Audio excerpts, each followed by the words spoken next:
a lot of people will be turned away from something like essential oils.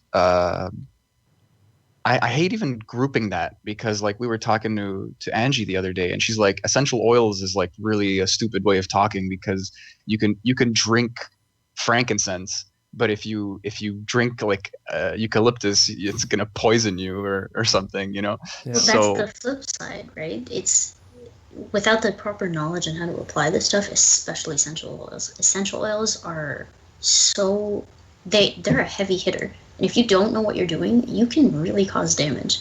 And even as much as the simplest thing, like buying an essential oil, if you don't know what to look for on the bottle, if it just says essential oil of lemon, but it doesn't say anything else on the bottle, I'm not buying that. That's probably some chemical deviated, perfume scented whatever, and then people use it medicinally and they don't know what they're doing, and they're not, yeah. It's like for aromatherapy, and then you end up like drinking it, and it even tastes you don't- like freaking motor oil. You don't want to drink essential oils. Like they taste. So this is one of the things we do in class. Whenever we're learning about a plant, before they even time out, because Yes. I daily take a drop of like frankincense. Okay, a So- drop. But you Yeah. said drink, so I was picturing you just No, I'm not. filling up a cup. I was like, I please don't do shotgun that. the bottle. Just like a little bottle's, like, salute. Just this big. Yeah. Like, No, I literally Sammy. just take a drop or two in the tongue or something. And okay. I mean, okay. I've done that with oregano. That tastes so- like absolute. Ugh. That Well, burns. the trick, Yeah, like is- that's intense. honey or olive oil. You put the drop on honey or olive oil. That's Okay. how I take essential oils. That's what I've learned. And it dilutes the taste. And even just holding it in your mouth in the honey or the olive oil for a couple of extra seconds, you have all these absorption. And I'm really bad with the retention of the details, but in your mouth, you're also helping it be absorbed into your bloodstream a little bit faster. So when you hold it there for a couple minutes, which try holding a drop of something that tastes like absolute butt without honey, this is, but take it in honey or olive oil.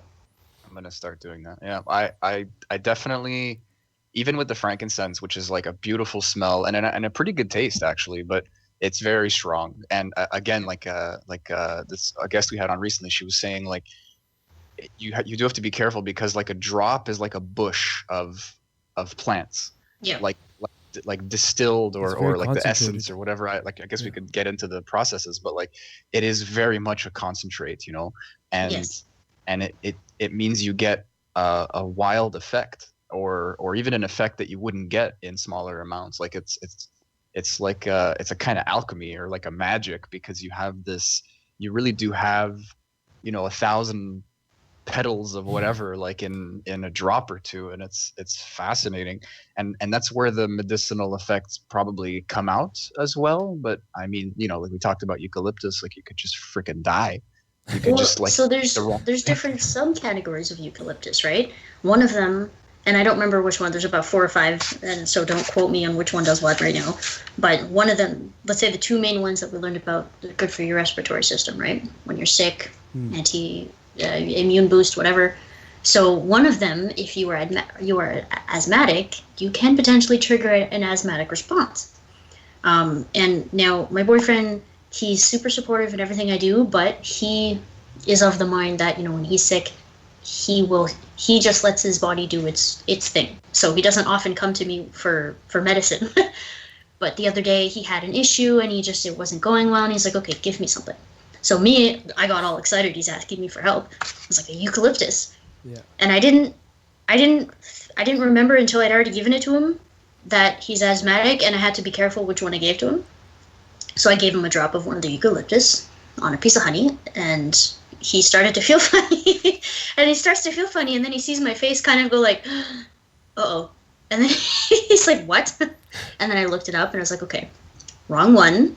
He didn't have a full-on asthma attack because it was a 1 drop, but it was still okay.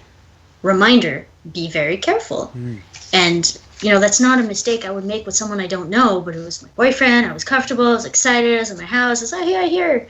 But stuff like that, when it happens, it also reminds you that these things we need to be very careful with. And people, in all of their excitement about natural medicine, and they want to go, you know, the holistic way, They look up stuff online without, the internet has a lot of info, but it often doesn't tell you the in-depth complications that can arise. Or, if you're taking something that is a blood thinner, if you're on blood thinners, be careful. But people don't know to think that much in depth with it. So they'll take things and then it'll cause an adverse reaction, which then gives natural medicine a bad name because they're saying, oh, I took this and it really hurt me, it harmed me, or I got a rash when I went outside. Well, if you put that essential oil on your skin and you go outside, there are essential oils that are phototoxic. So if you put them on your skin and you go out into the sun, you're going to get a sunburn. But they don't know that. But then it comes full circle, and it's going to be an upwards battle. Natural medicine is starting to open back up. So we have to be mindful of what it really does. This is the side effect of having so much information. I mean, the internet's incredible to have, but I'm guilty of this just as much as everyone else. But sometimes you search something and the first click on the Google search, you click it and it's just the headline and a couple sentences, and then you all of a sudden are an expert of what you're looking for, and then you go home and cherry pick your info. Yeah, cherry pick's not even the right word. You kind of stop short. Yeah. Like something like frankincense is a good example. It has like a laundry list of like effects or things it could be good for, and you just kind of find the thing that that you want to alleviate or confirmation cure. Bias.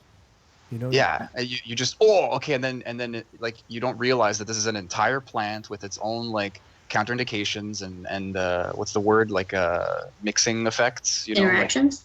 Interactions. Yeah. Thank you. The name of one of our classes, plant drug interactions. Yeah, and then that definitely deserves an entire class. I'm sure. Expand even wider, Sammy, than just a complex plant. That it's a complex field of what they're studying, and it's just like you've summed it down to one quick Google search and a click and order.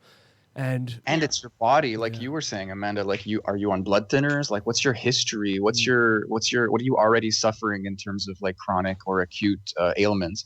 What are the drugs you're on? What are other plant medicines or something that you're already on? Like, all of this. Again, the point is holistic. The point is holicism. I've never used that word before. Like, this idea of looking at the entire picture, which by nature is going to take more time. Yeah. And it we're just requires not used to doing it.